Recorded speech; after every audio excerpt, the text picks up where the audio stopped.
The old Ford pickup rattled down the dirt road, its clunky engine echoing through the quiet woods of Tennessee. Elara had been driving for hours. Chicago felt like a fading nightmare. Loud, crowded, and full of stairs she was finally leaving behind. At almost 60, she wasn't running. She was finally chasing something for herself. She found the cabin one night while scrolling through real estate listings. It wasn't fancy, just a dark little house lost in the trees. But one line stopped her cold. Books, hundreds, maybe thousands, just sitting there, waiting. The road narrowed, trees closed in, branches tangled above her, forming a tunnel that swallowed the daylight. She shivered, though the air was warm and sticky. Just nerves, she told herself. Excitement. Then, finally, the cabin.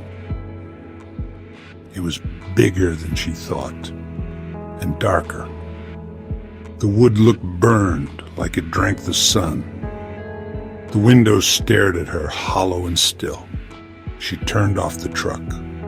Total silence. She stepped out. The porch creaked beneath her boots. The door loomed tall and heavy, with a knocker shaped like a bony hand. That had not been in the ad. Swallowing her fear, Elara slid the key into the lock. It turned with a rusty screech. She pushed the door open slowly. The smell hit her, old paper and dust, but something else too. Sweet, metallic, like old blood. She stepped inside. The living room was huge. A stone fireplace, bookshelves everywhere, packed tight from floor to ceiling. Elara smiled.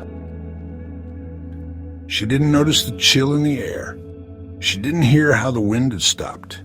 She didn't see the dark stains on the wooden floor, or feel the eyes watching her from the shadows, waiting, because this cabin wasn't empty. And the books weren't the only ones with stories to tell. Morning light crept through the dirty windows, casting long shadows that danced in the dust. Elara hadn't slept.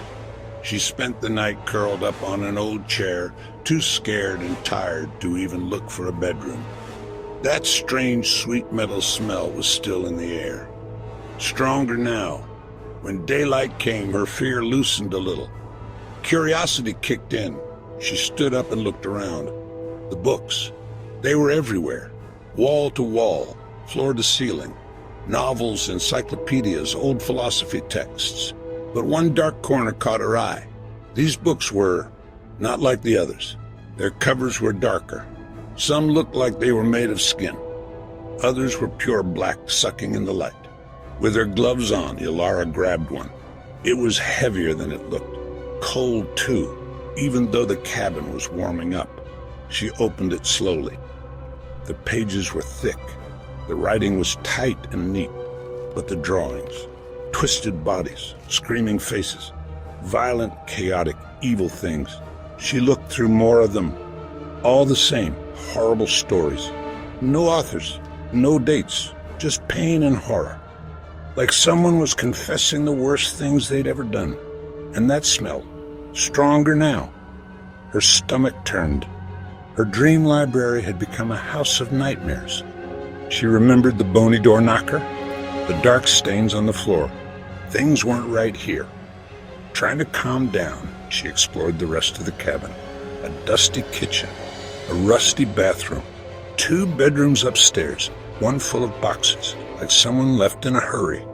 Then she returned to the books and saw something new. One of the dark books wasn't on the shelf anymore. It was on a small table, open. Her heart pounded. She looked. The page told a story about a girl buried alive in a dark basement, her voice choking in the dirt. Next to the words, a sketch of her face, twisted in fear, eyes staring at her. Then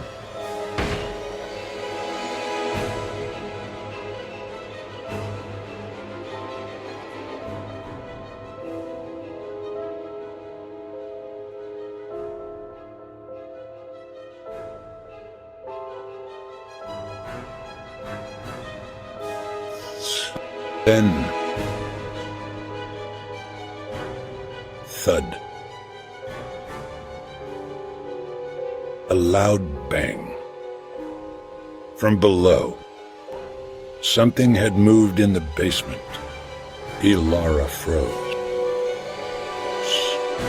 She didn't remember seeing a door to a basement. Her hands trembled. This cabin didn't just hold creepy books. It held something else. And it had just woken up.